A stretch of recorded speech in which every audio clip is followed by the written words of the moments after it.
తెలంగాణ ముఖ్యమంత్రి రేవంత్ రెడ్డిని కలిసింది ఎస్సీ వర్గీకరణ కేబినెట్ సబ్ కమిటీ.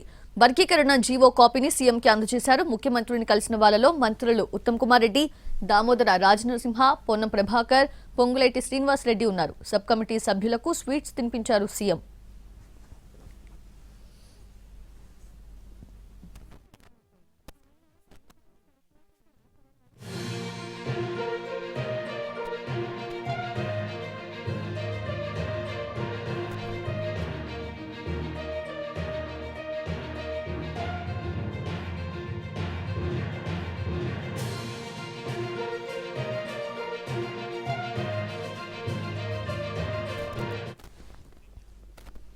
జీవో జారీతో ఇవాళ నుంచి ఎస్సీ వర్గీకరణ అమల్లోకి వచ్చిందన్నారు మంత్రి ఉత్తమ్ కుమార్ రెడ్డి.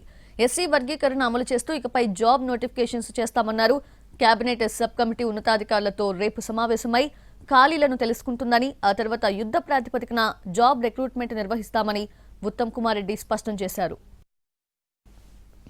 ఎస్సీ కేటగరైజేషన్ విషయంలో తుది నిర్ణయం జరిగే వరకు ఏ నోటిఫికేషను గవర్నమెంట్ ఎంప్లాయ్మెంట్ నోటిఫికేషన్ మా ప్రభుత్వం ఇవ్వబోదు అనే ఒక నిర్ణయం ప్రకటించి ఆ రోజు నుంచి ఈ రోజు వరకు ఒక్క నోటిఫికేషన్ కూడా ఇవ్వలేదు. ఈ కేటగరైజేషన్ ఈ రోజు నుంచి లాగు అవుతుంది.